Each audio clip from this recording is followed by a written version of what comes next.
Hey, welcome back. You know that feeling? That afternoon slump where you just feel kind of blah? Tired, a little bloated? We always blame it on getting older or stress, right? Well, what if the real culprit is hiding in plain sight? And it's all about two tiny organs working way, way too hard. So, picture this. You're in line for your morning coffee. You're about to order that super sweet drink you love. What if, right at that moment, you could hear your kidneys just let out a massive sigh? It sounds kind of funny, but it gets to a really serious point. Our daily habits, the little things, are having a huge, silent impact on our long-term health. Okay, so to really get why this matters, you gotta appreciate just what your kidneys are pulling off every single day. I mean, these two little organs, they're only about the size of your fist, but they filter a whopping 50 gallons of blood every single day. That's insane. It's like they're cleaning an entire bathtub full of liquid 24/7 with no breaks. It's one of the toughest jobs in your whole body, for sure. Now here's where the sugar comes in. When your blood is full of it, it's like you're asking that high-tech filtering system to process sticky, thick syrup instead of water. Just imagine that for a second. Pouring maple syrup through a coffee filter. It's going to get gummed up, right? It's going to get slow and clogged. And over time, that constant strain just wears it down, causing damage that you can't undo. And here's the really scary part. This damage, it's completely silent. You don't feel a thing. There are no alarms, no warning lights on your dashboard. It's like a ticking time bomb, but the clock is completely silent. All right, there's a fancy medical term for this state of emergency. It's called glomerular hyperfiltration.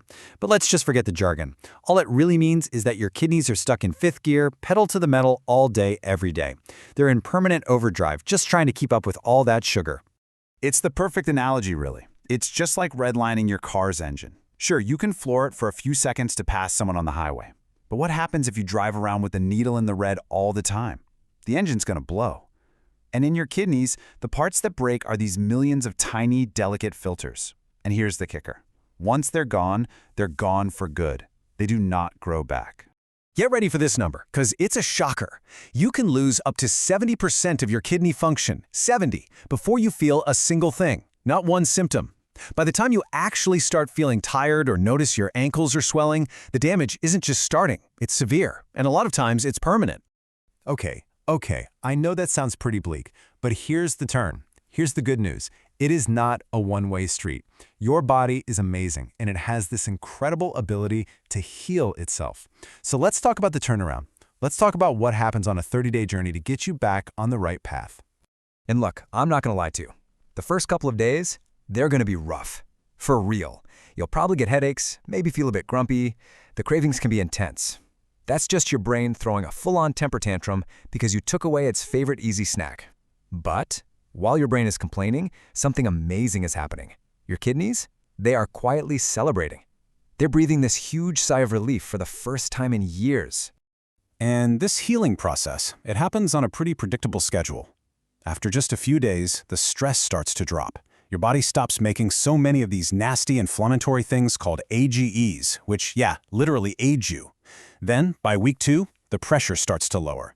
Your kidneys finally get to release all that extra salt and water they've been holding on to, which is why you start to feel less bloated.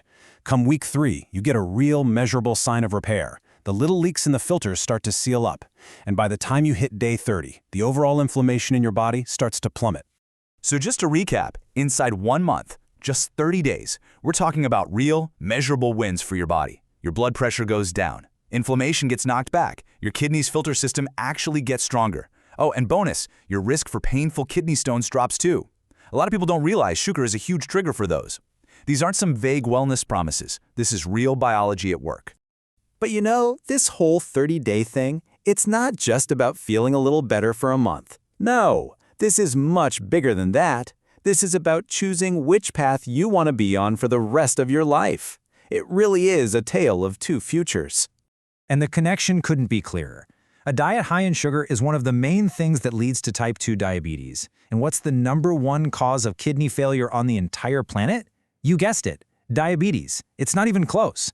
So when you get a handle on your sugar, you are literally putting up a shield to protect yourself from that.